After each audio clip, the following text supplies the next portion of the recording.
ये जिंदगी है, इसमें कभी खुशी तो कभी गम मिला करता है। गुलाब के पौधे को देखना, फूल ही फूल नहीं होते, उसमें कांटे भी हुआ करते हैं। लेकिन एक बात ध्यान रखना, कांटे गुलाब के दुश्मन नहीं होते हैं, कांटे गुलाब की सुरक्षा हुआ करते हैं। कांटे ना हो तो गुलाब सुरक्षित कैसे रहेगा। अमावस की रात जिसने ना देखी वो पूनम की उजियाला क्या जाने। जिसने कांटों की चुभन ना सहन की हो वो फूलों का सुख नहीं जान सकता है। और मैं आपसे कहता हूं कि जिसने जीवन में दुख ना देखा हो वो सुख का आनंद कभी नहीं उठा सकता है। सुख का आनंद उठाना है तो दुख से गुजरना ही पड़ता है। अरे अमावस की रात का अपना आनंद है और पूनम की रात का अपना आनंद हुआ करता है। और कभी कभी सुख का अपना आनंद है तो दुख का भी एक अपना आनंद हुआ करता है। दुख जीवन में जरूर होते हैं, दुख थोड़े बहुत होना भी चाहिए। दुख से घबराओ नहीं मेरे साथी, ये जीवन में मानव का श्रृंगार है। दुख में ही तो आदमी आदमी बनता है। अच्छे बुरे दिन दोनों आएंगे, बुरे के लिए तैयार रहो। आज अच्छे होंगे, अच्छी बात है, आशीर्वाद है। बुरे दिन भी आएंगे, उनके लिए आदमी को तैयार रहना चाहिए। सब दिन होत ना एक समान। एक गृहस्थ के जीवन में कितने दुख आते हैं। जवान बेटे की मौत हो जाती है, पिता के कंधों पर अर्थी जाती है उसकी, कितना बड़ा दुख है ये। व्यापार फेल हो जाता है, आदमी ऊंचाइयों की सफलता तक पहुंचता है और बीच में ही हार जाता है, लौट आता है। कभी कभी बनते हुए काम बिगड़ जाते। आदमी की जिंदगी में सब चलता है। मान्यवर ज्ञान गंगा महोत्सव का आज समापन दिवस है और मैंने पहले ही दिन कहा था कि ज्ञान की गंगा वो गंगा है जब निकलती है तो पतली लकीर से निकलती है, लेकिन जब कलकत्ते में पहुंचती है तो गंगा सागर में परिवर्तित हो जाया करती है। और आज यह ज्ञान की गंगा गंगा सागर का रूप ले रही। कितने लोगों की उपस्थिति है, ये गंगा सागर बन गई है। शुरुआत पतले से लकीर से होती है, समापन सागर से हुआ करता है। हजार दुख है आदमी के जीवन में। सफलता मिलती है, समृद्धि मिलती है तो आदमी कहता है खुशकिस्मत आदमी है। असफल हो जाए, समृद्धि ना रहे, विफल हो जाए, कहते हैं वो बदकिस्मत आदमी है। ध्यान रखना, खुशकिस्मत दुनिया में सभी नहीं होते मेरे भाई। आप खुशकिस्मत हो सकते हैं, 2 4 10 खुशकिस्मत हो सकते हैं, हर कोई दुनिया में खुशकिस्मत नहीं हुआ करता है। इसलिए मैं आपसे निवेदन कर रहा हूं, जो खुशकिस्मत नहीं है, बदकिस्मत हैं, उनकी सेवा करना खुशकिस्मतों का कर्तव्य हुआ करता है, दायित्व हुआ करता है। जो अभाव में ग्रसित हैं उनकी ओर सहायता के हाथ बढ़ना चाहिए। एक व्यक्ति आया, बोले महाराज मैं ज्ञान गंगा महोत्सव में प्रवचन में आया। 6 साल से हम दोनों भाई एक दूसरे से बोलते नहीं थे। पूना में ही कहो तो खड़ा करूं उसको, कर दूं? हाँ कर दो, तुम्हारी घर का हुआ फिर क्या करोगे। ध्यान रखिए।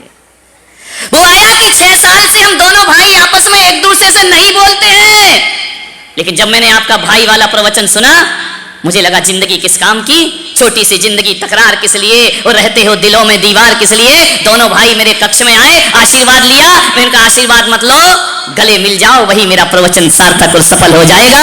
दोनों भाइयों ने गले मिलकर के दोस्ती का आगाज शुरू, सफल हो गया मेरा प्रवचन करना। ध्यान रखिए। एक लड़की आई, बोले महाराज विगत 7 साल से आपको ढूंढ रही हूं मैंने कहा मैं कहां खोया था। बोले 7 साल से मैं आपको ढूंढ रही हूं। मैं जिंदगी से निराश हो गई थी, हताश हो गई थी, मैं आत्महत्या करने के लिए जा रही थी। क्या हुआ? बोले असफलताएं मेरे जीवन में बहुत थी, लेकिन एक दिन मैं बाजार से निकली, मैंने जिंदगी की लीला समाप्त करना चाही कि मैं अब जीकर क्या करूंगी। और मैं एक दुकान पर गई, वहां टीवी लगा हुआ था और टीवी में आपका प्रवचन चल रहा था।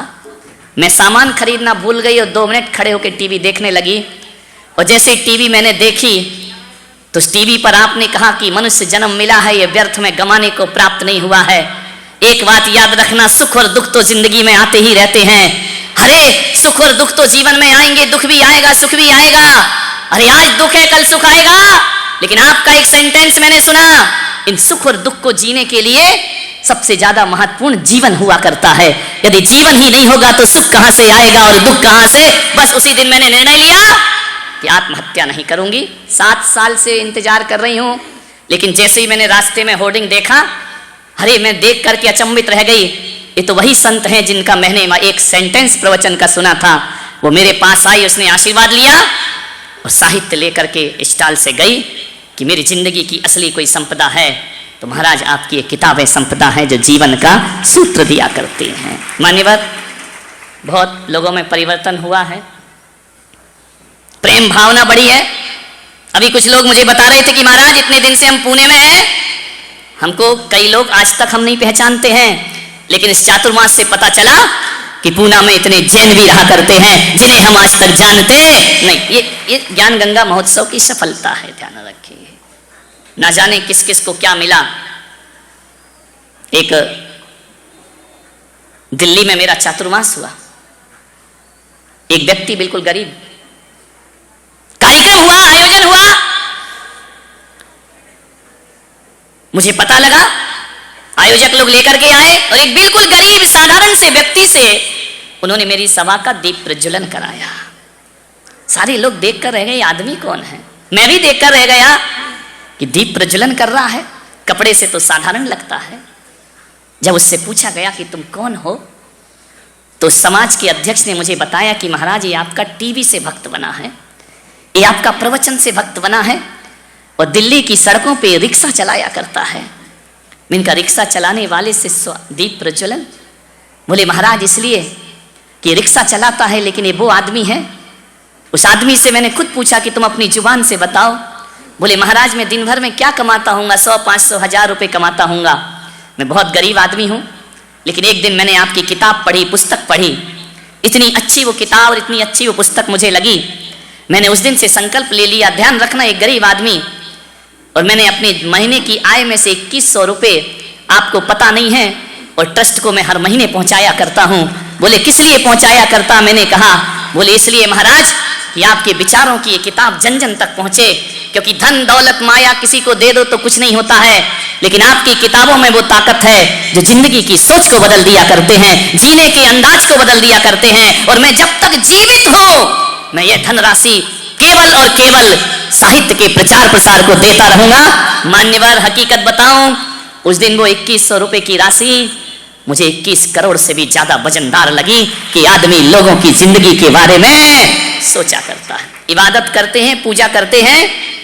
लेकिन एक बात याद रखना पूना वालों, आज ज्ञान गंगा महोत्सव के माध्यम से एक संदेश मैं आपको देने जा रहा हूं, और संदेश इतना ही है कि मैं पुलक सागर कहता हूं कि इबादत करो, पूजा करो, वंदना करो, आराधना करो, लेकिन जहां तक मेरी सोच है कि माला फेरने वाले जो हाथ हुआ करते हैं, धर्म की पोथी पकड़ने वाले हाथ हुआ करते हैं, लोग कहते हैं वो बड़े पवित्र हाथ हुआ करते हैं। मैं पुलक सागर कहता हूं यदि माला फेरने वाले हाथ पवित्र हैं तो मदद करने वाले हाथ उससे भी ज्यादा पवित्र हुआ करते हैं, सेवा करने वाले हाथ माला से ज्यादा पवित्र हुआ करते हैं। मदद करो, लोगों की सहायता करो, मान्यवर, उससे ज्यादा पवित्र होते हैं। जो हाथ लोगों की मदद करते हैं ना, वो हाथ आदमी के हाथ नहीं होते। अभी बताया गया ना, शेख रसिक लाल मदद के लिए सदा खड़े रहते थे। आप क्या सोचते हो कि कोई रसिक लाल धारीवाल के हाथ थे? वो भगवान जब लोगों पे कृपा करता है ना, तो सीधे हाथ उसके जमीन पर नहीं आते, वो इन जैसे लोगों को अपना हाथ बनाकर जगत की सेवा करवाया करते हैं। संसार की सेवा वो ईश्वर के हाथ होते हैं। जो किसी के जख्मों पे मलहम लगाते हैं वो ईश्वर के हाथ होते हैं। जो किसी के सहारे के लिए आगे बढ़ जाए वो भगवान के हाथ। इंसान के बस में ये काम नहीं है। ये तो कोई देवता जैसा पुरुष ही मानव सेवा का काम इस जगत में कर सकता है, ध्यान रखना। मान्य मनुष्य स्वयं एक मंदिर है। एक बात स्मरण में रखना, मनुष्य स्वयं एक मंदिर है और ये धरती तीर्थ स्थान है।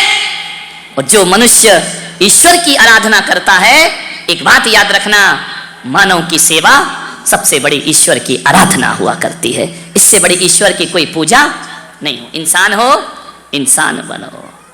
इंसान के काम ना आएगा तो क्या करोगे आप? अश्क में भीगी हुई मुस्कान का हम क्या करेंगे? छल फरेबों में मिले सम्मान का हम क्या करेंगे? काम जो इंसान के इंसान ही ना आ सका, तो फिर पूजते मंदिरों में भगवान का हम क्या करेंगे? इंसान के का ईश्वर ने भी तो यही किया है ना। ईश्वर का जब जब अवतार हुआ है, नारायण का अवतार हुआ है, तीर्थंकरों का अवतार हुआ है, इन्होंने क्या किया है? जगत की सेवा, जगत का कल्याण, जगत का भला किया है। ये ईश्वर की सबसे बड़ी आज्ञा और आराधना हुआ करती है। मन मैं आज इस मंच से उन लोगों को बड़े सम्मान के साथ याद करता हूं। रोटरी क्लब मानव सेवा के लिए बहुत कुछ काम किया करता है। महावीर इंटरनेशनल मानव सेवा के कार्य कर रहे हैं, ध्यान रखें। जी तो मानव सेवा का कार्य कर रहा है, और मेरे भी निर्देशन में पुलक मंच परिवार मानव सेवा के लिए पूरा जीवन समर्पित करके जी रहा है, ध्यान रखें।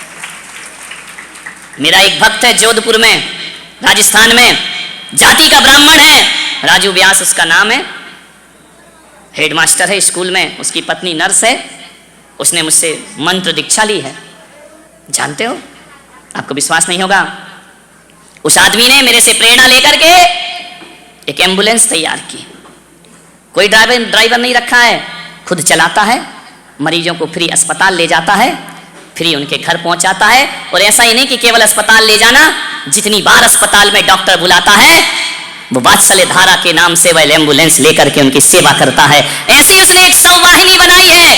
किसी के घर में मौत हो जाए, उसके यहाँ की शव यात्रा वो अपनी शव वाहिनी में कराया करता है। मान्यवर उसने भूखों को भोजन देने का काम किया है। मान्यवर बहुत से प्रकल्प चल रहे हैं पुलक मंच परिवार की तरफ से मानव से। आज भी दिल्ली में 1000 लोगों को पुलक मंच परिवार निःशुल्क भोजन कराया करता है। ध्यान रखें, भूखे लोगों को जिनके पास भोजन नहीं हुआ करता है। ध्यान रखें, मानव सेवा करिए। जिन्होंने दुख नहीं देखा वो दूसरों के दर्द को नहीं बांट सकता है जीवन में, इसलिए भगवान जिंदगी में थोड़ा थोड़ा दुख भी प्रदान किया करता है। एक मां थी, बहुत गरीब, निर्धन थी, कुछ नहीं था उसके पास। उसका एक बेटा था। वह मां हमेशा दुखी रहती थी कि मैंने तो अपनी जिंदगी गुजार ली, इस बेटे का क्या होगा? इसका तो अभी जीवन शुरू हो रहा है। बड़ी दुखी थी। एक दिन उसने अपने बेटे से कहा कि बेटा एक काम कर कि जंगल में, तपोवन में एक पहुंचे हुए संत आए हैं, जा उनसे एक प्रश्न पूछ करके आ। उसने कहा मां तू क्यों मुझे जंगल में भेज रही है? संतों से क्या प्रश्न करना? वो बैरागी लोग, वो सन्यासी लोग हमारे जीवन की समस्याएं। मां तूने मुझे इतना मजबूत बना दिया है, ऐसे संस्कार तूने मुझे दिए हैं कि मैं अमीरी के कभी ख्वाब नहीं देखा करता हूं। मां ने कहा बेटा मैं मां हूं, तू मेरे कहने से एक बार उस संत के पास चला जा। बच्चे ने कहा तू कह रही है मां तो मैं जाऊंगा, मांगना कुछ मत। मैंने तुझे सिखाया है कि गरीबी के दिन जी लेना, लेकिन किसी के सामने हाथ फैला, मांगना कुछ मत, बस जाना और एक प्रश्न पूछ के आना अपनी मां का। बच्चे ने कहा मां बोल क्या प्रश्न पूछना है? बोले जाकर के पूछना कि हे संत जी, हे मनीषी, हे साधु संत, हे महात्मा, जरा एक बात तो बता दो। मेरी मां ने पूछा है कि हमारे ये दुख के दिन कभी खत्म होंगे या नहीं होंगे। और कुछ मत पूछना, ये मत पूछना कि दुख का दिन खत्म कैसे करूं।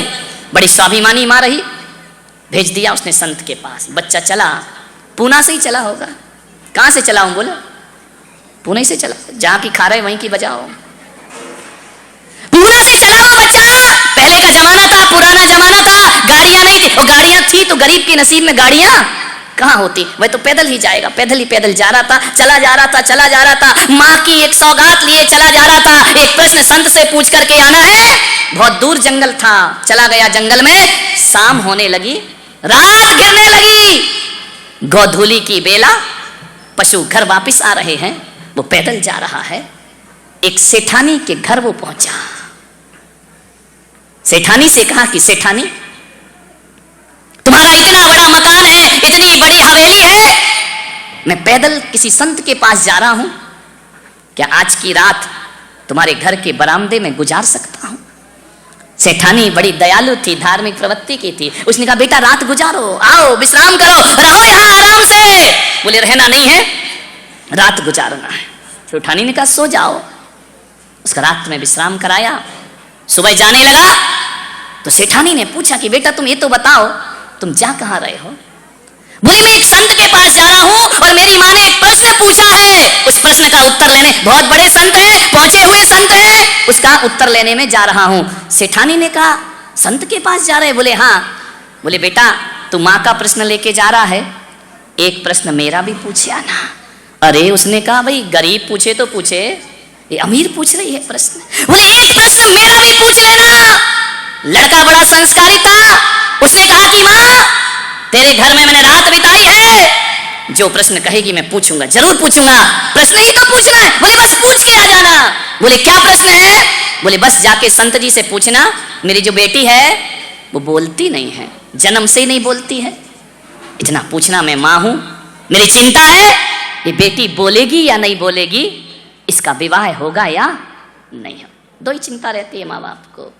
बोले ठीक है सेठानी मैं जाके जरूर पूछूंगा। आगे बढ़ा, जैसे ही चलते गया 12-1 बज गए। प्यास लगी बड़ी जोर से, पानी की जरूरत थी उसे। क्या देखता है एक जंगल में एक पेड़ के नीचे कोई महात्मा बैठे हुए हैं। महात्मा से जाकर देखा कि महात्मा के कमंडल में जल भरा हुआ है। उसने महात्मा से कहा कि संत जी 2 अंजलि पानी पिला दो, मुझे बहुत प्यास लगी है। संत हृदय था, बोले लो बच्चे पानी पियो, मैं तुम्हें प्यास बुझाता हूं तुम्हारी, लेकिन एक बात तो बताओ बेटा, तुमको मैंने पहली बार देखा है, तुम जा कहां रहे हो? बोले एक बहुत पहुंचे हुए महायोगी आए हैं, मेरी माँ ने भेजा है कि जाके उनसे एक प्रश्न पूछ के। अरे उसने कहा एक काम कर बेटा, एक प्रश्न, हाँ ये तो दुनिया में लाइन लगी है, क्या करोगे प्रश्नों की, हर जगह जहां चले जाओ वहीं कोई ना कोई प्रश्न। समस्या सब जगह है जीवन में, चाहे कहीं भी जाओ। उसने कहा बाबा जी तुमको क्या समस्या है? बोले बस मेरा एक प्रश्न पूछ लेना कि 25 साल से साधना कर रहा हूं, मुझे ज्ञान की प्राप्ति क्यों नहीं होती है, जाके पूछ लेना।